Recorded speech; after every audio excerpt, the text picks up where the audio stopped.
অনেক কাল আগে এক হরিণ ও তার বাচ্চাকে নিয়ে জঙ্গলে বসবাস করত।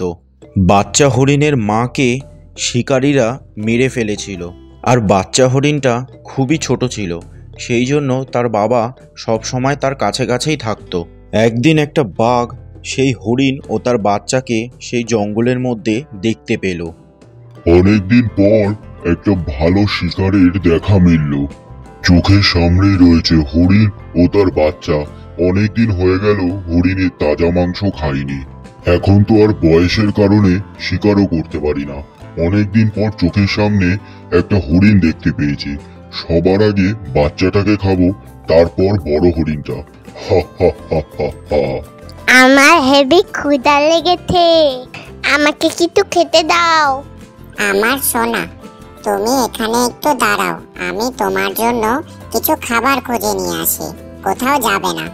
ঠিক আছে, আমি এখান থেকে কোথাও যাব না, তুমি তাড়াতাড়ি ফিরে এসো। দূর থেকে বাঘ আড়ালে দাঁড়িয়ে হরিণ ও তার বাচ্চার কথা শুনছে। বাহ বাহ বাহ, এটাই তো সুযোগ। তারপরে হরিণটা তার বাচ্চার জন্য খাবার খুঁজতে বেরোলো, কিন্তু অনেক খোঁজার পরে কোনো রকমের খাবার মিলল না তার কপালে। অনেক খোঁজাখুঁজির পর কোনো রকমের খাবারই সে খুঁজে পেল না। সে হাঁপিয়ে একটি জায়গায় দাঁড়িয়েছে। তখনই দেখতে পেল দূর থেকে একটি কাক তার কাছে উড়ে আসছে। কাকটি হরিণের কাছে এসে বলতে লাগলো, কি হয়েছে হরিণ ভাই? তোমাকে দেখে খুব দুশ্চিন্তায় মনে হচ্ছে। আর বলো না বক ভাই, আমার ছোট বাচ্চাটা না খেয়েই রয়েছে। অনেকক্ষণ ধরে জঙ্গলে খাবার খুঁজলাম, কিন্তু কোনো রকমের খাবার মিলল না। কি যে করি বুঝতে পারছি না। হ্যাঁ হরিণ ভাই, এই জঙ্গলে খাবারের এত অভাব, খরার কারণে সমস্ত ঘাস শুকিয়ে গেছে। বৃষ্টি না হওয়া পর্যন্ত মনে হয় না এখানে কচি ঘাস জন্মাবে। তাহলে বক ভাই কি করি বলো তো এখন আমি? বাচ্চাটা যে না খেয়েই রয়েছে তখন থেকে। তুমি কোনো চিন্তা করো না ভাই, আমি তোমাকে কিছু কচি ঘাস এনে দিচ্ছি। একটু দূরে একটি গ্রামের পুকুরের পাশে কিছু কচি ঘাস হতে দেখেছি, আমি সেখান থেকে তোমার জন্য এনে দেব।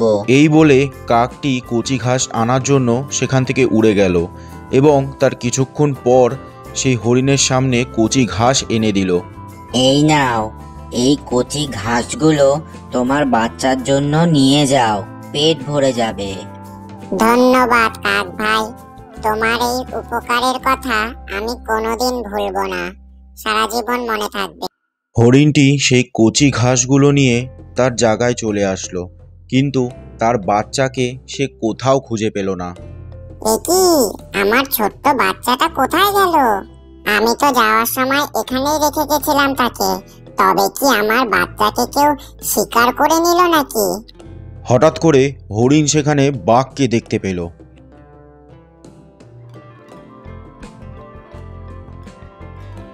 এই দুষ্টু বাঘ, তুই এখানে কি করছিস?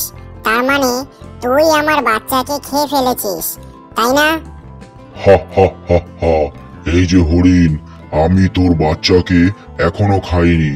সে আমার কাছে এখনো বন্দী রয়েছে। তবে আমার কথা না শুনলে তাহলে আমি তোর বাচ্চাকে খেয়ে ফেলবো।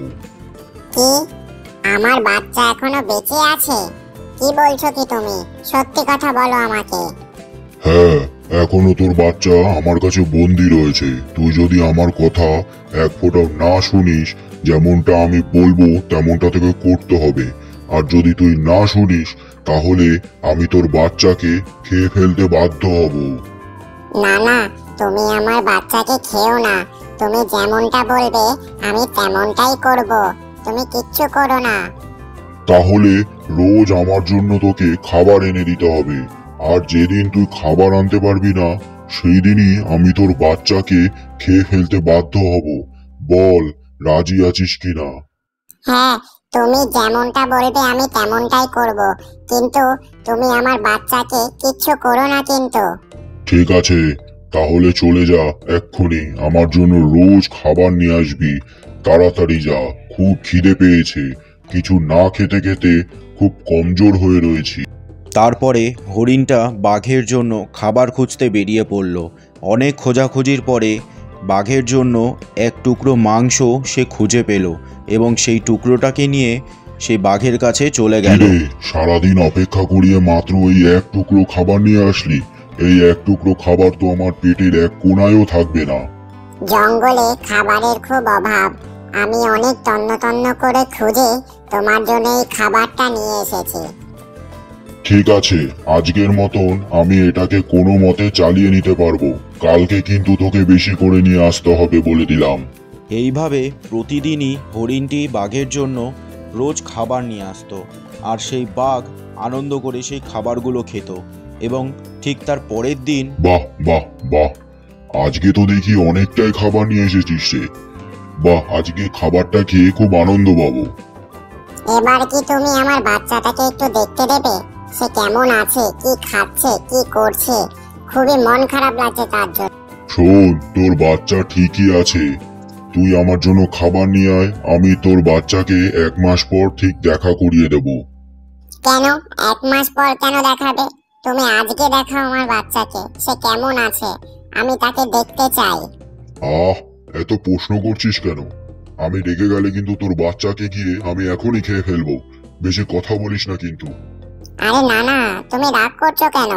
তুমি 1 মাস পরেই দেখিও, কিন্তু তুমি আমার বাচ্চাকে ভালো করে রেখো কিন্তু। এইভাবেই হরিণটি রোজ তার জন্য খাবার নিয়ে আসতো।